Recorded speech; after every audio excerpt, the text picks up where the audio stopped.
Assalamualaikum warahmatullahi wabarakatuh. Video ini merupakan video tugas pembelajaran agenda pertama tentang analisis isu global. Pada kesempatan ini, kami akan membahas isu korupsi. Sebelumnya, perkenalkan saya Anggani Widya Sasongko dan juga nanti partner saya yang bernama Linda Riyama Lestari. Kami berdua akan mencoba menjelaskan tentang isu korupsi. Baik, di materi presentasi kali ini nanti akan ada identifikasi isu dengan model pentahelix, kemudian menapis isu dengan metode USG, lalu selanjutnya ada analisis isu dengan metode fishbone diagram, analisis isu dengan model SWOT, dan di akhir akan ada alternatif penyelesaian isu.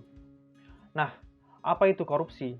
Dalam Kamus Besar Bahasa Indonesia, dijelaskan bahwa korupsi juga berarti penyelewengan atau penggelapan uang negara, atau perusahaan, dan sebagainya untuk kepentingan pribadi maupun golongan. Di sini juga ada 7 bentuk tipikor atau tindak pidana korupsi. Dalam Undang-Undang Nomor 31 Tahun 1999 dan Undang-Undang Nomor 20 Tahun 2001, ada 13 pasal yang menjelaskan tentang jenis tipikor. Yang pertama, yaitu merugikan keuangan negara. Yang kedua, yaitu suap menyuap. Yang ketiga adalah penggelapan dalam jabatan. Lalu yang keempat adalah pemerasan. Kemudian yang kelima adalah perbuatan curang. Yang keenam, yaitu benturan kepentingan dalam pengadaan. Lalu yang terakhir, yaitu gratifikasi.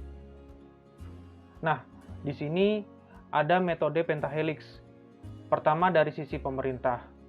Sistem penegakan hukum di Indonesia yang masih belum kuat. Lembaga penegakan hukum yang seharusnya menangani korupsi justru dibelit oleh korupsi. Dalam beberapa kasus yang terjadi, justru malah melibatkan aparatur penegak hukum itu sendiri. Belum optimalnya sinergitas dan sistem pemberantasan korupsi yang terintegrasi di antara Polri, Kejaksaan, dan KPK. Lalu dari sisi akademisi, belum optimalnya pendidikan anti korupsi yang diajarkan sejak dini di sekolah atau perguruan tinggi dan masih kurangnya upaya-upaya lembaga pendidikan dalam upaya penanaman nilai-nilai anti korupsi. Selanjutnya dari sisi pengusaha, masih banyak perusahaan yang belum menerapkan prinsip-prinsip tata kelola perusahaan yang baik dan tanggung jawab perusahaan dalam pencegahan korupsi. Lalu dari sisi masyarakat, yaitu kurangnya kesadaran masyarakat terhadap dampak dari korupsi dan kurangnya jiwa integritas dari masyarakat. Rendahnya pengetahuan sebagian besar masyarakat terhadap upaya pemberantasan korupsi. Kemudian yang terakhir dari sisi media. Media di Indonesia mulai dipengaruhi oleh politik.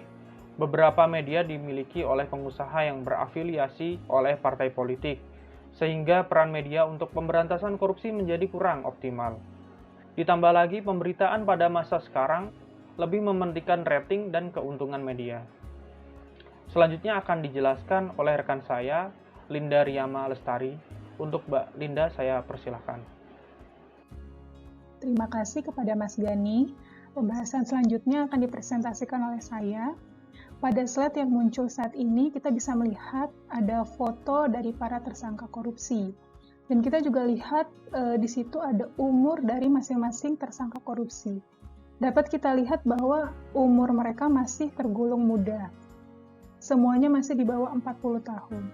Lalu kenapa muda-muda kok korupsi? Nah, hal ini terjadi kemungkinan disebabkan karena isu di dalam dunia pendidikan atau dunia akademisi yang masih belum optimalnya pendidikan anti korupsi dan penanaman jiwa-jiwa integritas sejak dini. Itu sebabnya mengapa sangat penting untuk menanamkan pendidikan anti korupsi, menanamkan jiwa-jiwa integritas sejak dini, sejak kita masih kecil, sejak kita masih muda, agar mudah-mudahan kok korupsi ini tidak terjadi lagi ke depannya. Baik, slide selanjutnya kita melihat dua foto tersangka korupsi. Di sebelah kiri kita lihat foto tersangka korupsi di Indonesia, dan di sebelah kanan adalah foto tersangka korupsi di luar negeri.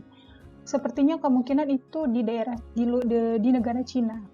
Kita bisa melihat perbedaan yang sangat jelas antara Indonesia dan Cina atau di luar negeri itu. Kita melihat para tersangka korupsi di Indonesia dapat dengan menunjukkan wajahnya, tersenyum, berfoto, seperti tidak ada rasa bersalah, seperti tidak ada rasa malu atas apa yang mereka lakukan. Sedangkan kita bisa lihat di luar negeri, para tersangka korupsi merasa malu. Bahkan untuk menunjukkan wajahnya saja di foto, mereka merasa malu, karena mereka sadar apa yang mereka lakukan adalah salah. Nah, kita bisa melihat bahwa kurangnya pendidikan moral, penanaman jiwa-jiwa integritas moral di dalam diri masyarakat Indonesia menyebabkan fenomena ini terjadi. Kemungkinan juga karena sistem penegakan hukum di Indonesia yang masih kurang kuat. Mereka masih bisa hidup dengan enak, masih bisa hidup dengan nyaman, meskipun mereka adalah tersangka kasus korupsi. Baik, slide selanjutnya adalah perilaku koruptif mahasiswa. 5 aktivis mahasiswa korupsi dana bansos di Sumatera Selatan juga diadili terkait kasus korupsi dana bansos. Hal tersebut adalah salah satu akibat dari kurang optimalnya pendidikan anti korupsi di Indonesia. Hal tersebut juga membuat kita sadar bahwa memang sangat penting untuk sejak dini kita menanamkan nilai-nilai anti korupsi, menanamkan nilai-nilai moral yang baik, dan menanamkan jiwa-jiwa integritas kepada anak-anak kita, kepada generasi muda bangsa. Nah, selanjutnya adalah menentukan isu prioritas.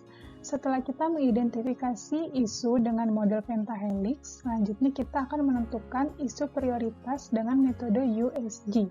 USG itu adalah urgency, seriousness, dan growth. Nah, masing-masing isu kita akan memberikan scoring, seberapa dia urgent, seberapa isu tersebut serius, dan seberapa isu itu memiliki dampak ke depannya.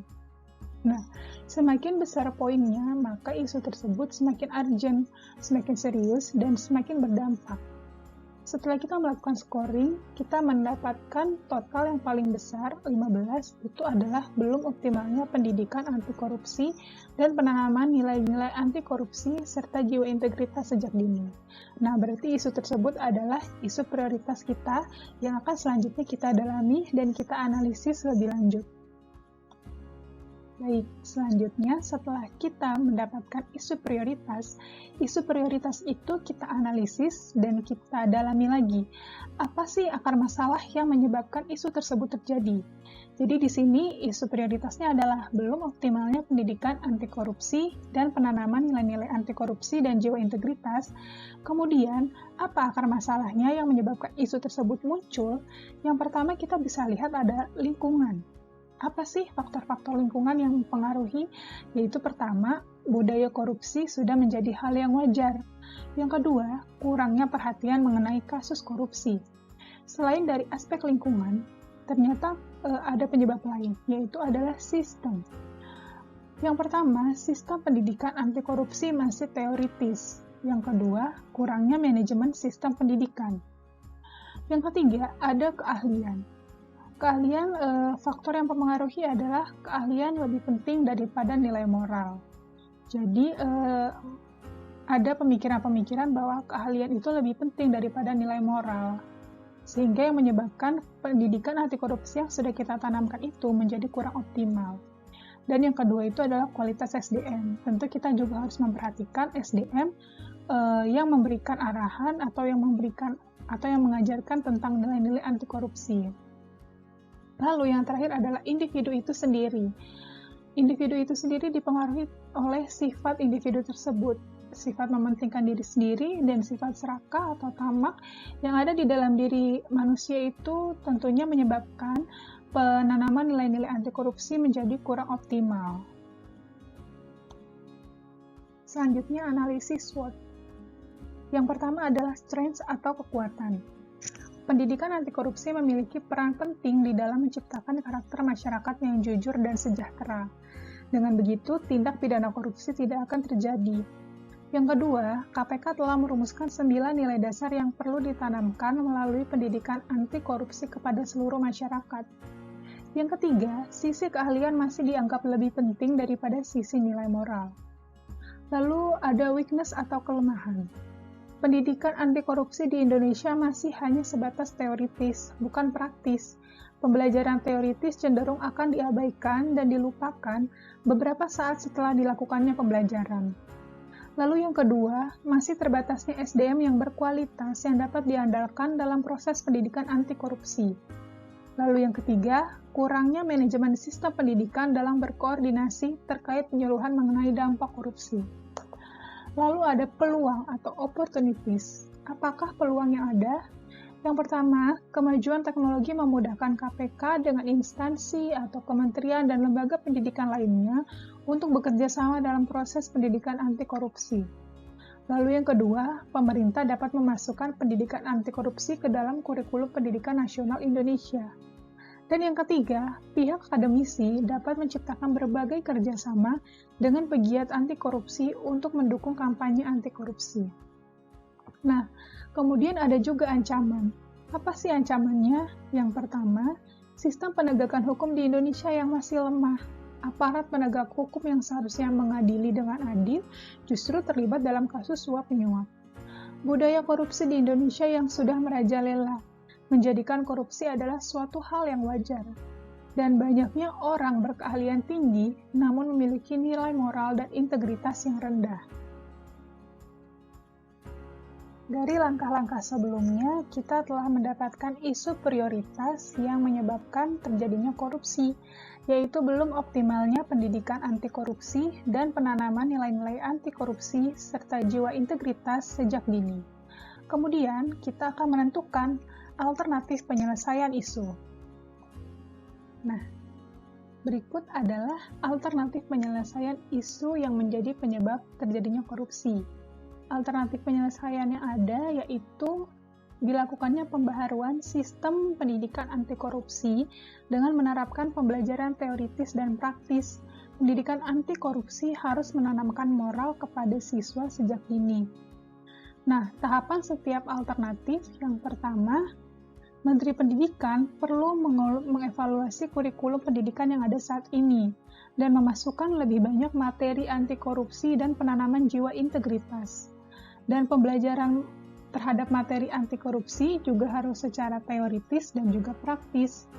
Yang kedua, sekolah, perguruan tinggi, dan lembaga pendidikan lainnya menerapkan kurikulum yang sudah ditetapkan. Lalu para pengusaha memberikan sosialisasi nilai-nilai anti korupsi kepada seluruh karyawannya. Kemudian media membantu mensosialisasikan program pendidikan anti korupsi kepada masyarakat. Dan yang terakhir, masyarakat dapat menerima pendidikan anti korupsi dengan baik. Apa hasil yang diharapkan ke depannya? Hasil yang diharapkan itu adalah dapat menciptakan masyarakat yang sadar akan dampak buruk dari korupsi, menciptakan masyarakat yang memiliki integritas tinggi sehingga tidak mudah tergoda untuk melakukan tindak pidana korupsi. Nah, para pihak yang terlibat untuk mencapai hasil ini adalah pemerintah, lembaga pendidikan, pengusaha, media, dan tentunya masyarakat. Sekian presentasi dari kelompok kami tentang analisis isu global, yaitu isu korupsi. Semoga bermanfaat untuk teman-teman. Mohon maaf bila ada kesalahan. Assalamualaikum warahmatullahi wabarakatuh.